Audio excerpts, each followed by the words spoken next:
have found no confession of faith to which I could ally myself without reservation. Now, in my old age, however, I have learned of a sect, the Hypsistarians, who, hemmed in between the heathens, Jews, and Christians, declared that they would treasure, admire, and honor the best, most perfect that might come from their knowledge, insomuch as it must have a close connection to the Godhead, pay it reverence. A joyous light thus beamed at me, suddenly out of a dark age, for I had the feeling that all my life I had been aspiring to qualify as a Hypsistarian. That, however, is no small task, for how does one, in the limitations of one's individuality, come to know what is most excellent? Goethe.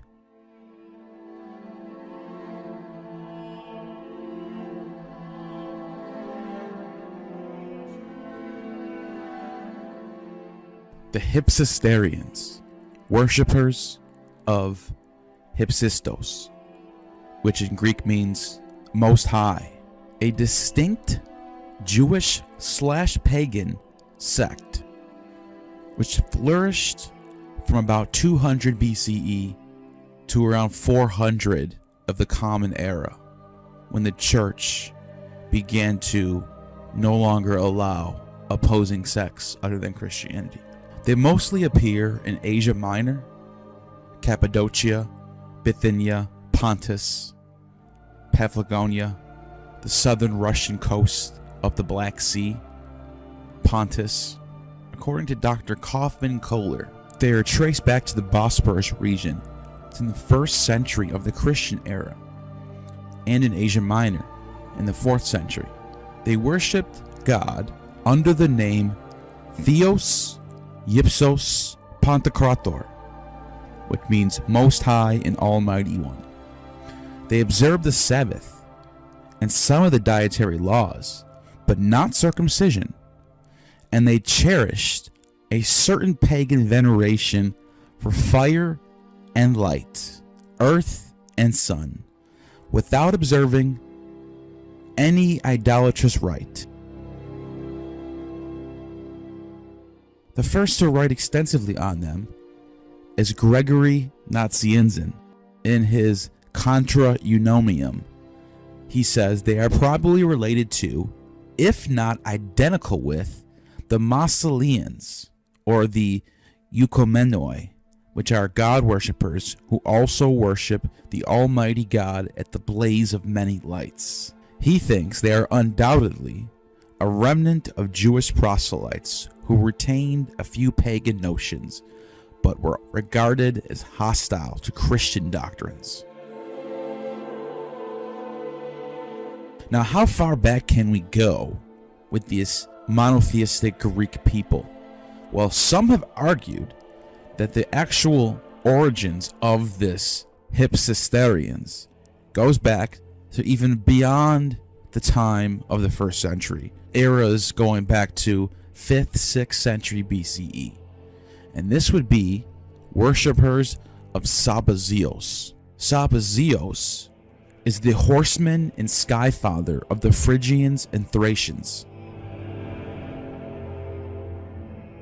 Greeks interpreted the Phrygian Sabazios as a combination of Dionysus and Zeus rolled into one, a sort of father-son godhead, if you will, like we see in Christianity.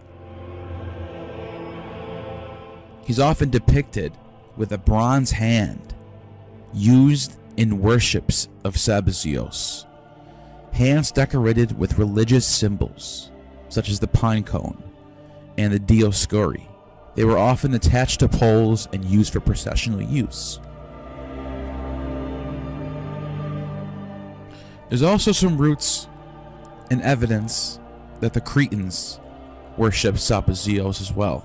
In fact, it's also said by Diodorus of Sicily that the Phrygian religion of Attis and the Great Mother, as well as Father Sabazios, has its roots in Crete, and that the legend states that Euxine, who was the lover of Demeter, brought the rites of the Great Mother and Sabazios to Phrygia, and that the real origins of this religion are from the Cretans. Is this true? We can't really prove it. This is mostly mythology and legend. But if it is reflecting some pre-Mycenaean history, it would be very hard to prove. Possibly between the Sabazios and his followers and the indigenous mother goddess, Cybele, reflected in Homer's brief reference to a youthful feast of Priam, who aided the Phrygians in their battles with the Amazons. One of the natives' religion's creatures was the lunar bull.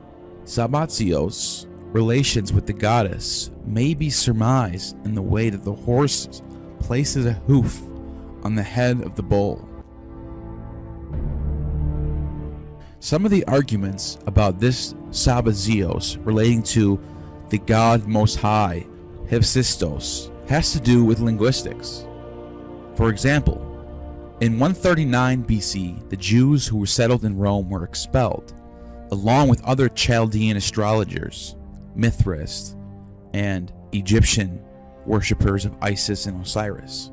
Cornelius Hypsistos, under a law, prescribed the propagation of the corrupting cult of, drumroll, Jupiter Sabazios, according to the epitome of a lost book of Valerius Maximus, Gnaeus Cornelius Hypsistos, Praetor Peregrinus, in the year of the consulate of Marcus Lanus and Lucius Calpurnius, ordered the astrologers by edict to leave Rome and Italy within 10 days, since by a fallacious interpretation of the stars they perturbed fickle and silly minds, thereby making profit out of their lies.